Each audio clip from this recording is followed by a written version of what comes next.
എല്ലാവർക്കും തത്വ competitive exam കോർണറിന്റെ പുതിയൊരു വീഡിയോയിലേക്ക് സുസ്വാഗതം. അപ്പൊ നിങ്ങൾ സ്ലൈഡ് ഒന്നും കണ്ടിട്ട് ഇംഗ്ലീഷ് ഒക്കെ കണ്ടിട്ട് ചിലരൊക്കെ മാറ്റിയിട്ട് പോകും. നിങ്ങളൊന്ന് മാറ്റണ്ട കേട്ടോ. കാരണം എന്താണെന്ന് വെച്ച് കഴിഞ്ഞാൽ ഞാൻ എല്ലാത്തിന്റെയും തന്നെ മലയാളം വേർഷൻ പറയുന്നതായിരിക്കും. നിങ്ങൾക്ക് ഇപ്പം ഒരു വേർഡ്സ് അല്ലെങ്കിൽ എന്തെങ്കിലും ഒരു സംശയം ഉണ്ടെങ്കിൽ നിങ്ങൾക്കത് താഴെ കമന്റ് ബോക്സിൽ ചോദിക്കാവുന്നതേ ഉള്ളൂ. എല്ലാ പോയിന്റ്സിന്റെയും തന്നെ മലയാളം എക്സ്പ്ലനേഷൻ ഉണ്ടായിരിക്കും. പിന്നെ എടുത്തു പറയേണ്ട മറ്റൊരു കാര്യം, ഡിഗ്രി ലെവൽ ആയതുകൊണ്ട് തന്നെ പ്രൊട്ടക്ഷൻ ഓഫ് വുമൺ എന്ന് പറയുന്ന സെക്ഷനിൽ നിന്നും നമുക്ക് ഡീറ്റെയിൽഡ് ആയിട്ട് തന്നെ പഠിക്കണം. എന്ന് വെച്ചാൽ UPSC മോഡൽ ക്വസ്റ്റ്യൻസ് തന്നെ ആയിരിക്കും നമ്മൾ പ്രതീക്ഷിക്കുന്നത്. പ്രിലിമിനറി മാത്രമല്ല നമ്മുടെ ലക്ഷ്യം, മെയിൻസും കൂടെയാണ്. അതുകൊണ്ട് നമ്മൾ UPSC നിലവാരത്തിൽ തന്നെയുള്ള പഠിത്തമാണ് പഠിച്ചു പോകുന്നത്. അതുകൊണ്ട് തന്നെ അതിന്റെ ഒരു സബായിട്ടുള്ള സ്ലൈഡുകളായിരിക്കും നമ്മൾ പ്രിപ്പയർ ചെയ്യുന്നത്. ആ ലെവലിൽ തന്നെ ക്വസ്റ്റ്യൻ പ്രതീക്ഷിക്കുന്നത് കൊണ്ട് തന്നെ ആ ലെവലിൽ തന്നെ ആയിരിക്കും പോയിന്റ്സും പഠിച്ചു പോകുന്നത്. അപ്പൊ അത് നിങ്ങൾ ആദ്യം മനസ്സിലൊന്ന് ഉറപ്പിക്കുക. കുറച്ചു പേരെങ്കിലും ഇപ്പോഴും ഇംഗ്ലീഷ് കാണുന്ന സമയത്ത് എന്തോ ഒരു ഡിസ്കംഫർട്ടബിൾ ആയിട്ടുള്ള ഒരു ഫീലിങ്സ് കാണിക്കാറുണ്ട്. അതൊന്നും വേണ്ട, ഞാൻ എക്സ്പ്ലെയിൻ ചെയ്ത് തരാം ഓരോ പോയിന്റ്സും. സോ കാമായിട്ടിരിക്കുക, കേൾക്കുക, ആവശ്യമുള്ള പോയിന്റ്സ് നോട്ട് ചെയ്യുക. അതിനുശേഷം ഞാൻ ഇതേ PDF ടെലഗ്രാമിൽ അപ്ലോഡ് ചെയ്ത് തരുന്നതായിരിക്കും. സ്റ്റാർട്ട് ചെയ്യുകയാണ്. പ്രൊട്ടക്ഷൻ ഓഫ് വുമൺ, ഇതാണ് നമ്മളോട് ചോദിച്ചിരിക്കുന്നത്. സിവിക്സിൽ നിന്ന് വരുന്ന ഒരു പോർഷൻ ആണ്.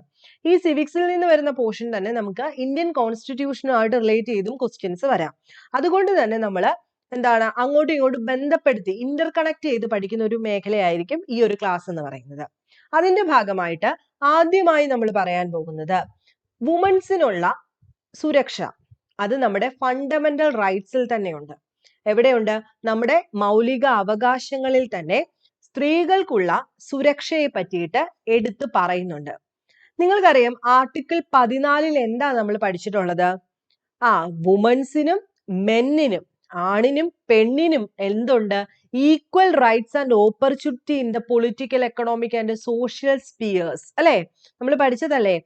ഇന്ത്യൻ കോൺസ്റ്റിറ്റ്യൂഷനിൽ ആർട്ടിക്കിൾ 14 പറയുന്നുണ്ട് ആണുങ്ങൾക്കും പെണ്ണുങ്ങൾക്കും ഒരേ ഈക്വൽ ഓപ്പർച്യൂണിറ്റി ആയിരിക്കണം, അല്ലെങ്കിൽ അതിനുള്ള അവകാശം കിട്ടണം. പൊളിറ്റിക്കൽ ആയിക്കോട്ടെ. ഫോർ എക്സാമ്പിൾ എന്താ പൊളിറ്റിക്കൽ എന്ന് പറയുന്നത്? ഒരു പൊളിറ്റിക്കൽ സീറ്റ് അല്ലെങ്കിൽ ഒരു എക്കണോമിക് വരുന്ന സമയത്ത് എന്താ എക്കണോമിക് എന്ന് വെച്ച് കഴിഞ്ഞാൽ ഉദ്ദേശിക്കുന്നത്? വർക്ക് സ്പിയേഴ്സിനുള്ളിൽ ഒരു വർക്ക് സ്പേസ് വരുന്ന സമയത്ത് ഒരേ ജോലി ചെയ്യുന്ന ആണിനും പെണ്ണിനും ഒരേപോലെ സാലറി കൊടുക്കണം. അതുപോലെ തന്നെ സോഷ്യൽ സ്പിയേഴ്സ്, സമൂഹത്തിൽ ഇറങ്ങുന്ന സമയത്ത് ആണെന്നോ പെണ്ണെന്നോ വ്യത്യാസം ഇല്ലാതെ രണ്ടുപേർക്കും സൊസൈറ്റിയിൽ ഈക്വൽ പ്രാതിനിധ്യം കൊടുക്കുക. ഇതെല്ലാം തന്നെ ആർട്ടിക്കിൾ 14 ഉറപ്പു തരുന്നുണ്ട് നമുക്ക്. അപ്പൊ അവിടെ തന്നെ സ്ത്രീ സുരക്ഷ ഉറപ്പുവരുത്തി. ഇനി ആർട്ടിക്കിൾ 15 എന്താ പറയുന്നത്? ഡിസ്ക്രിമിനേഷൻ പ്രൊഹിബിറ്റ് ചെയ്യുന്നു അല്ലെ? Prohibit discrimination against any citizens on the ground of religion, race, caste, sex.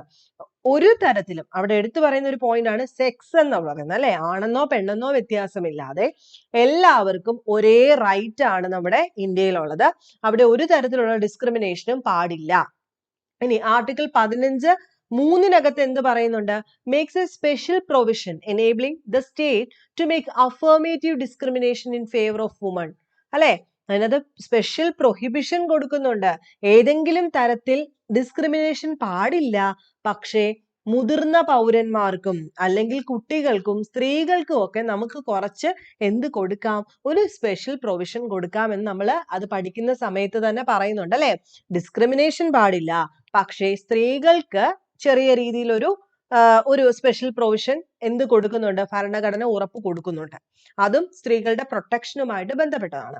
ഇനി ആർട്ടിക്കിൾ 16 എന്ത് പറയുന്നുണ്ട്? പബ്ലിക് അപ്പോയിന്റ്മെന്റിലെല്ലാം തന്നെ, അതായത് ഗവൺമെന്റ് ജോലികളിലെല്ലാം തന്നെ ഇക്വാലിറ്റി കൊടുക്കുക, അല്ലെങ്കിൽ ഇക്വാലിറ്റി ഓഫ് ഓപ്പർച്യൂണിറ്റി പ്രൊവൈഡ് ചെയ്യുക. ആണെന്നോ പെണ്ണെന്നോ വ്യത്യാസം ഇല്ലാതെ എന്ത് കൊടുക്കുക? പബ്ലിക് ആയിട്ടുള്ള ജോലികൾക്കെല്ലാം തന്നെ പെണ്ണുങ്ങൾക്കും ആണുങ്ങൾക്കും ഒരേ രീതിയിലുള്ള ഓപ്പർച്യൂണിറ്റീസ് പ്രൊവൈഡ് ചെയ്യുക. അപ്പൊ ഇത്രയും കാര്യങ്ങളാണ് നമ്മൾ സ്ത്രീകളെ പറ്റി പറയുമ്പോൾ, അല്ലെങ്കിൽ പ്രൊട്ടക്ഷൻ ഓഫ് സ്ത്രീകളെ പറ്റി പറയുമ്പോൾ, പ്രൊട്ടക്ഷൻ ഓഫ് വുമൻസിനെ പറ്റി പറയുമ്പോൾ ഭരണഘടനയുമായിട്ട് ബന്ധപ്പെട്ട് വരുന്ന സുരക്ഷാ സംവിധാനങ്ങൾ. ഇനി DPSPക്ക് അകത്തും എന്ത് പറയുന്നുണ്ട്? സ്ത്രീകൾക്ക് പ്രത്യേകമായിട്ടുള്ള ഒരു പരിഗണന കൊടുക്കുന്നുണ്ട്. അതിനകത്ത് ഒന്ന് ആർട്ടിക്കിൾ 39A ആണ് കേട്ടോ. ചോദിക്കുവാണെങ്കിൽ എഴുതിയാൽ മതി. പിന്നെ 39C, ആർട്ടിക്കിൾ 42. ആർട്ടിക്കിൾ 39A പറയുന്നത് mentioned that the state shall direct its policy towards securing to all citizens, men and women equally, the right to means of livelihood. ജീവിക്കാനുള്ള സ്വാതന്ത്ര്യം അല്ലെങ്കിൽ അവകാശം ആണിനും പെണ്ണിനും ഒരുപോലെ അത് ഉറപ്പുവരുത്തണം എന്ന് പറയുന്നത് 39A 39C ഒരേ ജോലിക്ക് ഒരേ പേയ്മെന്റ്. ആണിനും പെണ്ണിനും ആയിക്കോട്ടെ വ്യത്യാസമില്ലാതെ 800 രൂപ ഇപ്പൊ ആണുങ്ങൾക്ക് കൊടുക്കുന്ന അതേ ജോലി 500 രൂപയ്ക്ക് പെണ്ണുങ്ങൾ ചെയ്യാൻ പാടില്ല. അതെന്ത് ഉറപ്പുവരുത്തണം? Equal pay for equal work. ആണെന്നും പെണ്ണെന്നും വ്യത്യാസമില്ലാതെ ഒരേ കൂലി കൊടുക്കണം ഒരേ ജോലിക്ക്.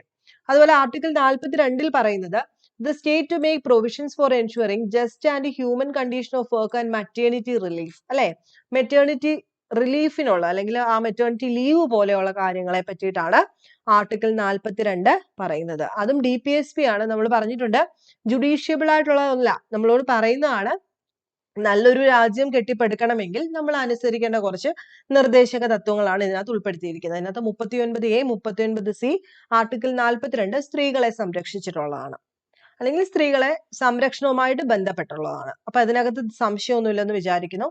ഇനി അടുത്ത് നമ്മൾ നോക്കാൻ പോകുന്നത് എന്തൊക്കെ ലെജിസ്ലേറ്റീവ് മെഷേഴ്സ് ആണ്, അതായത് നിയമങ്ങളുണ്ട് സ്ത്രീകളെ സംരക്ഷിക്കാൻ, അല്ലെ? ആ നിയമങ്ങളെ പറ്റിയിട്ടാണ് നമ്മൾ പഠിക്കുന്നത്. ഈ നിയമങ്ങളാണ് നമുക്ക് കൂടുതലും ചോദ്യങ്ങളായിട്ട് വരാനും പോകുന്നത്. അതുകൊണ്ട് തന്നെ എല്ലാ നിയമങ്ങളും ഈ പറയുന്നതിനപ്പുറത്തോട്ട് നിങ്ങൾ പഠിക്കണം. ഏറ്റവും ഇമ്പോർട്ടന്റ് ആയിട്ടുള്ള കുറച്ച് പോയിന്റ്സ്, അതായത് നമ്മൾ വാസ്റ്റ് ആയിട്ട് പഠിക്കേണ്ട കുറച്ചേറെ പോയിന്റ്സ് ഉണ്ട്. അത് ഞാൻ ചുരുക്കി പറയുകയാണ്. നിങ്ങൾക്ക് എക്സ്ട്രാ വേണമെങ്കിൽ പറഞ്ഞാൽ മതി. To uphold the constitutional mandate, the state has enacted various legislative measures intended to ensure equal rights, counter social discrimination and various forms of violence and atrocities, and also to provide support services, especially for working women. നമുക്കറിയാം പല സ്ഥലങ്ങളിലും ഈ ജോലിക്ക് പോകുന്ന സ്ത്രീകൾക്ക് പ്രശ്നങ്ങൾ നേരിടാറുണ്ട്, അല്ലെ? ജോലി സ്ഥലങ്ങൾ അതുമായിട്ട് റിലേറ്റ് ചെയ്ത ഒരുപാട് ലോസ് ഒക്കെ ഇപ്പം ലേറ്റസ്റ്റ് ആയിട്ട് കറണ്ട് അഫയേഴ്സിലൊക്കെ നിങ്ങൾ വായിക്കുന്നുണ്ടായിരിക്കും. അപ്പം ഈ സ്ത്രീകൾക്ക് കോൺസ്റ്റിറ്റ്യൂഷനകത്ത് തന്നെ എന്തുണ്ട്? സുരക്ഷ ഉറപ്പുവരുത്തുന്ന അല്ലെങ്കിൽ അവകാശങ്ങൾ ഉറപ്പുവരുത്തുന്ന, ഈക്വൽ റൈറ്റ്സ് ഉറപ്പുവരുത്തുന്ന ഒരുപാട് കാര്യങ്ങളുണ്ട്. അപ്പൊ അതിനെയൊക്കെ സപ്പോർട്ട് ചെയ്യാനായിട്ട് നമ്മുടെ നാട്ടിൽ എന്തുണ്ട്? പല പല നിയമങ്ങൾ കൊണ്ടുവരാറുണ്ട്. The crimes which are directed specifically against women are characterized as crime against women. അല്ലെ, സ്ത്രീകൾക്കെതിരെയുള്ള കുറ്റകൃത്യങ്ങൾ എന്നുള്ള ഒരു കാറ്റഗറിയിൽ തന്നെ നമ്മൾ കുറച്ച് ക്രൈംസിനെ കൊണ്ടുവരുന്നുണ്ട്, അല്ലെ? അതിനകത്ത് നമ്മൾ പ്രധാനമായിട്ടും ഇതിനെ 2 കാറ്റഗറി ആയിട്ട് എടുക്കാറുണ്ട്. നമുക്കറിയാം ഇന്ത്യൻ പീനൽ കോഡിനകത്തും ക്രൈം ഉണ്ട്, അതുപോലെ തന്നെ സ്പെഷ്യൽ ലോയുമായിട്ടും നമുക്ക് ഈ ക്രൈംസിനെ വെക്കാറുണ്ട്. മനസ്സിലാവുന്നുണ്ടല്ലോ? അതായത് സ്ത്രീകൾക്കെതിരെയുള്ള കുറ്റകൃത്യങ്ങൾ എന്ന് പറയുന്ന ഒരു സെക്ഷൻ നമുക്കുണ്ട്. ആ സെക്ഷനകത്ത് തന്നെ crimes identified under the Indian penal code, IPC section എന്ന് കേട്ടിട്ടില്ല? ഇന്ത്യൻ പീനൽ കോഡിന്റെ അണ്ടറിൽ വരുന്ന ക്രൈമുകൾ, കുറ്റകൃത്യങ്ങളും ഉണ്ട് സ്ത്രീകൾക്കെതിരെയുള്ളത്.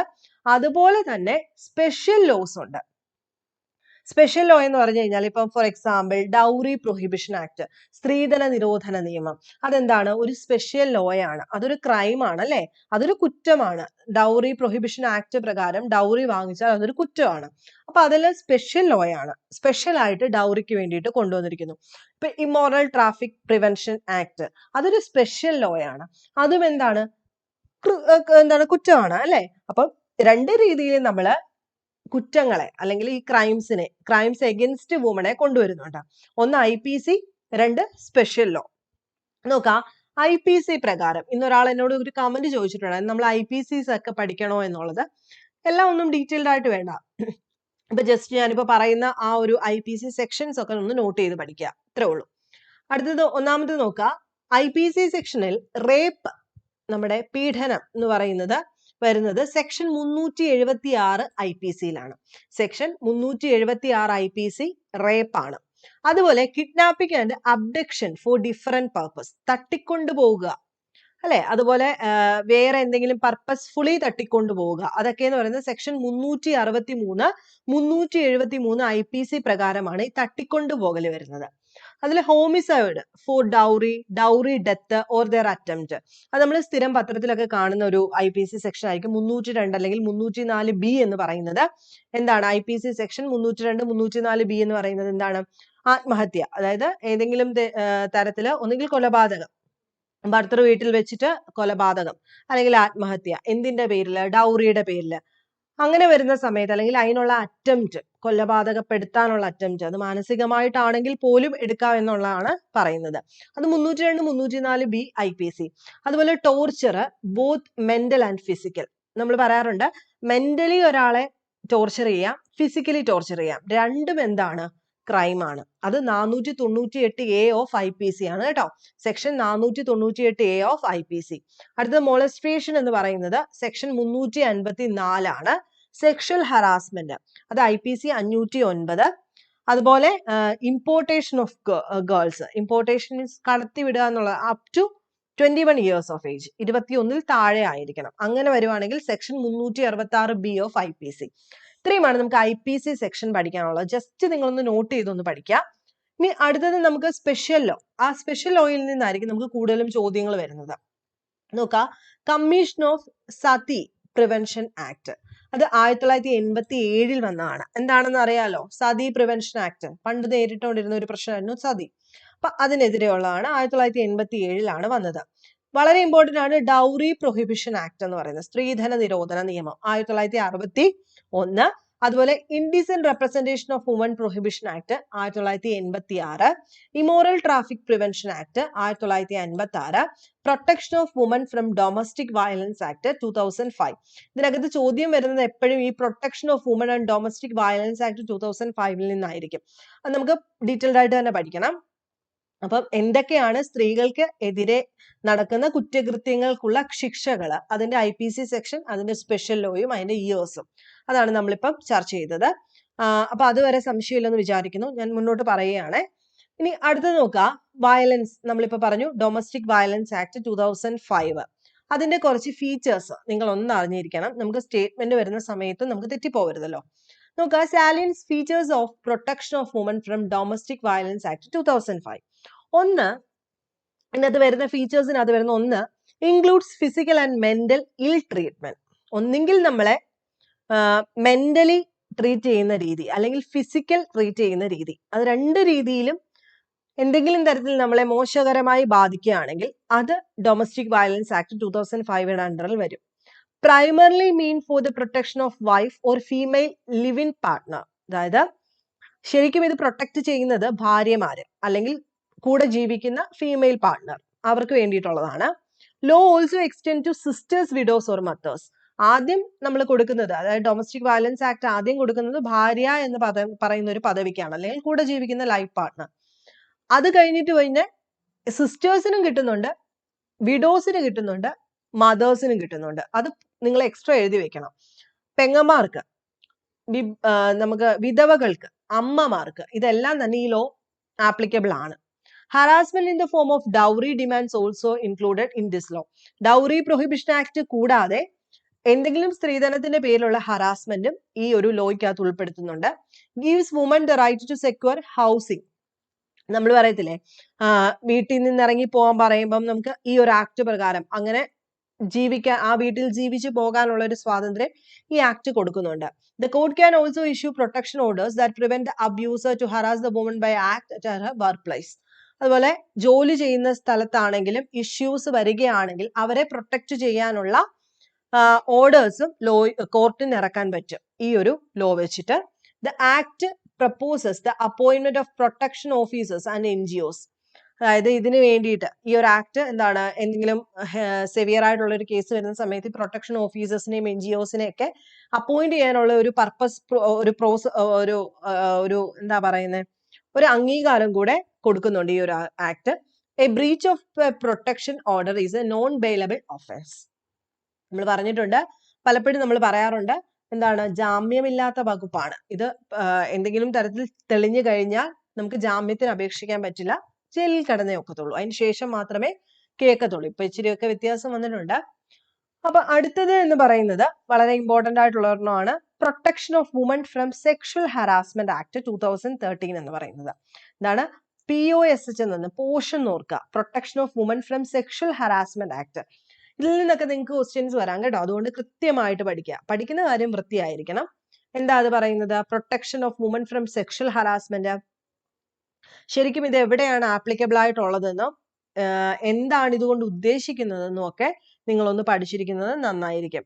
അതായത് ശരിക്കും ഈ ജോലി ചെയ്യുന്ന ഏരിയകളെ ബന്ധിപ്പിച്ചിട്ടാണ് protection of woman from sexual harassment act പ്രവർത്തിക്കുന്നത്. The POSH Act has been implemented to prevent and protect women from sexual harassment at the workplace and thereby ensure a safe working environment for women. ഇത് ചോദ്യമായിട്ട് വരാം. POSH എന്ന് പറയുന്നത് 2003 വന്ന ഒരു നിയമമാണ്. ഈ നിയമം എന്താണ്? സ്ത്രീകളെ സെക്ഷൽ ഹറാസ്മെന്റിൽ നിന്നും പ്രൊട്ടക്ട് ചെയ്യുന്നു. ശരിക്കും എവിടെയുള്ള സ്ത്രീകളെ? ജോലി സ്ഥലങ്ങളിൽ ഏതെങ്കിലും രീതിയിൽ ആൾക്കാരിൽ നിന്ന് ഒരു സെക്ഷൽ ഹറാസ്മെന്റ് ഉണ്ടാവുകയാണെങ്കിൽ അവരെ പ്രൊട്ടക്ട് ചെയ്യാനുള്ള ഒരു ലോ ആണിത്. അതുപോലെ അവർക്കൊരു സേഫ് വർക്കിംഗ് എൻവയോൺമെന്റ് ഇതുവഴി ക്രിയേറ്റ് ചെയ്യപ്പെടുന്നു. അതാണ് ഈ ലോയുടെ ഉദ്ദേശം. The POSH Act as a mandatory compliance requires every company having more than 10 employees to constitute an internal complaint committee in the prescribed manner to receive and address a complaint of any sort of sexual harassment from women in a time-bound and extremely confidential manner. അപ്പോൾ posh act പ്രകാരം നമുക്ക് statement വരുമ്പോൾ നിങ്ങൾക്ക് ഇങ്ങനെയൊക്കെ ചോദിക്കാൻ സാധ്യതയുണ്ട്. Posh act പ്രകാരം ഈ ഒരു 10 എംപ്ലോയീസിൽ കൂടുതലാണെങ്കിൽ, ഒരു കമ്പനി അവിടെ 10 എംപ്ലോയീസിൽ കൂടി 10 തൊഴിലാളികളിൽ കൂടുതൽ ഉണ്ടെങ്കിൽ അവിടെ എന്ത് വേണം? ഒരു ഇന്റേണൽ കംപ്ലൈന്റ് കമ്മിറ്റി വേണം. ഈ കമ്പനിക്ക് അകത്ത് തന്നെ ഒരു കംപ്ലൈന്റ് കമ്മിറ്റി ഉണ്ടായിരിക്കണം. അവിടെ നമുക്ക് പോയി പരാതിപ്പെടാൻ പറ്റണം. അവിടെ പോയി നമ്മുടെ പ്രശ്നങ്ങൾ, സെക്ഷൽ ഹറാസ്മെന്റ് വർക്കിംഗ് പ്ലേസിൽ നിന്ന് എനിക്ക് ഉണ്ടാവുകയാണെങ്കിൽ ഞാൻ പോയി അവിടെ കംപ്ലൈന്റ് ചെയ്യുന്നു. അവരതിനെ പറ്റിയിട്ട് അന്വേഷിക്കുന്നു. അങ്ങനെ ഒരു കോൺഫിഡൻഷ്യൽ മാനറിലായിരിക്കണം. അതായത് പുറത്തു പോകരുത് വിവരം, ഇവര് മാത്രമേ അറിയാൻ പാടുള്ളൂ. ആ രീതിയിൽ അന്വേഷണം ഉണ്ടാവും. അങ്ങനെയുള്ള ഒരു നിയമമായിരിക്കും എന്ത്? പോഷ് എന്ന് പറയുന്നത്. A person who can file a complaint has to be a woman. The POSH Act is not gender neutral. പിന്നെ ഇവിടെ പറയേണ്ട, എപ്പോഴും ആണുങ്ങൾ പറയുന്നത് പോലെ തന്നെ ഇതൊരിക്കലും ജെൻഡർ ന്യൂട്രൽ ആയിട്ടുള്ള ഒരു സംഭവമല്ല കേട്ടോ. ഇത് സ്ത്രീകൾക്ക് വേണ്ടിയിട്ട് മാത്രമാണ്. സ്ത്രീകൾക്കാണ് കംപ്ലൈന്റ് ഫയൽ ചെയ്യാൻ പറ്റുന്നത്. അതുകൂടെ ഓർത്ത് വെച്ചേക്കാം. ഇനി ഇവിടെ പ്രൊവിഷൻസ് കൊടുത്തിട്ടുണ്ട്. ജസ്റ്റ് നിങ്ങൾക്ക് അത്ര ഡീറ്റെയിൽഡ് ആയിട്ട് വേണ്ട, ഞാൻ പറഞ്ഞ കാര്യം ഒന്ന് മനസ്സിൽ വെച്ചിരുന്നാൽ മതി. അടുത്ത എന്താണ് ഷീ ബോക്സ്? അതുകൂടെ പറയാം. ഷീ ബോക്സ് എന്ന് വെച്ച് കഴിഞ്ഞാൽ the Ministry of Women and Child Development had launched a sexual harassment electronic box to provide a single window access to every woman, irrespective of her work status, whether working in the organized or unorganized private or public sector, to facilitate the registration of a complaint related to sexual harassment. എന്താ she box എന്ന് വെച്ച് കഴിഞ്ഞാൽ? Ministry of woman and child development എന്ന് പറയുന്ന ഒരു മന്ത്രാലയം തന്നെ ഉണ്ട്. അത് നിങ്ങൾക്ക് അറിയാമായിരിക്കുമല്ലോ, സ്ത്രീകൾക്കും കുട്ടികൾക്കും വേണ്ടിയിട്ട്. അവിടെ ഒരു സെക്ഷൽ ഹറാസ്മെന്റ് ഇലക്ട്രോണിക് ബോക്സ്, അതിന്റെ ഫുൾ ഫോം ആണ് സെക്ഷൽ ഹറാസ്മെന്റ് ഇലക്ട്രോണിക് ബോക്സ്. എന്തിനു വേണ്ടിയിട്ടാ? To provide single window access to every woman. ഒരു സിംഗിൾ വിൻഡോ ആക്സസ് ആണ് ഏത് സ്ത്രീകൾക്കും, ഇറസ്പെക്റ്റീവ് ഓഫ് വർക്ക് സ്റ്റാറ്റസ്. ഏത് വർക്ക് സ്റ്റാറ്റസ് ആയിക്കോട്ടെ, ഒന്നെങ്കിൽ അവരൊരു ഓർഗനൈസ്ഡ് ഒരു കമ്പനിയിലോ അല്ലെങ്കിൽ ഒരു അൺഓർഗനൈസ്ഡ് സെക്ടറിലോ പ്രൈവറ്റോ പബ്ലിക്കോ ആരും ആയിക്കോട്ടെ, അവർക്ക് കയറിയിട്ട് എന്ത് ചെയ്യാം? രജിസ്റ്റർ ചെയ്യാൻ പറ്റും. എവിടെ കയറിയിട്ട്? ഈ ഒരു സിംഗിൾ വിൻഡോ ഒരു പ്ലാറ്റ്ഫോം ഉണ്ട്. ആ സെക്ഷൽ ഹറാസ്മെന്റ് ഇലക്ട്രോണിക് ബോക്സ് എന്ന് പേരുള്ള അവിടെ കയറി കംപ്ലൈന്റ് ചെയ്യാൻ സാധിക്കും. Any woman facing sexual harassment at the work place can register their complaint through this portal. Work ചെയ്യുന്ന ഏതൊരാൾക്കും അവിടെ കയറിയിട്ട് പോർട്ടലിൽ കയറിയിട്ട് അവരുടെ പരാതി രജിസ്റ്റർ ചെയ്യാം. Once a complaint is submitted to the she box, it will be directly sent to the concerned authority having jurisdiction to take action to the matter. എനിക്കൊരു പ്രശ്നം ഉണ്ടെങ്കിൽ ഞാൻ അവിടെ കയറി പോർട്ടലിൽ കയറി രജിസ്റ്റർ ചെയ്തിട്ടാൽ അത് നേരെ അതിൻ്റെതായിട്ടുള്ള ഒരു ജൂറിസ്ഡിക്ഷൻ അണ്ടറിലേക്ക് അല്ലെങ്കിൽ കൺസേൺഡ് അതോറിറ്റിയിലേക്ക് പോകും. അപ്പൊ ഷീ ബോക്സ് വളരെ ഇമ്പോർട്ടന്റ് ആണ്. അതുപോലെ നമ്മുടെ പോഷ് വളരെ ഇമ്പോർട്ടന്റ് ആണ്. അതുപോലെ protection of women from domestic violence act വളരെ ഇമ്പോർട്ടന്റ് ആണ്. അപ്പൊ ഇത്രയും കാര്യങ്ങൾ മനസ്സിലായല്ലോ. ഞാൻ ഇത്രയും കൊണ്ട് നിർത്തുകയാണ്. താഴോട്ട് ഞാൻ കുറച്ചേറെ എടുത്തിട്ടിട്ടുണ്ടായിരുന്നു. അതിൽ എല്ലാം വേണ്ട പോയിന്റ്സ് തന്നെയാണ്. പക്ഷെ നിങ്ങൾക്ക് ഇത് കൊണ്ട് പ്രയോജനം ഉണ്ടോ ഇല്ലയോ, എത്ര പേര് ഫോളോ ചെയ്യുന്നുണ്ട് എന്നൊന്നും നമുക്കറിയില്ല. നമ്മൾ വെറുതെ എന്തൊക്കെയോ പറഞ്ഞിട്ട് കാര്യമില്ല. നിങ്ങൾക്ക് ഈ മോഡൽ ഇഷ്ടമാണെങ്കിൽ മാത്രം ഞാൻ കണ്ടിന്യൂ ചെയ്യുന്നതായിരിക്കും. അപ്പൊ നിങ്ങൾക്ക് വീഡിയോസ് ഇഷ്ടമാകുന്നുണ്ടെങ്കിൽ ലൈക്ക് ചെയ്യുക, ഷെയർ ചെയ്യുക, സബ്സ്ക്രൈബ് ചെയ്യുക. നെക്സ്റ്റ് വീഡിയോയിൽ കാണുന്നവരെ ബൈ.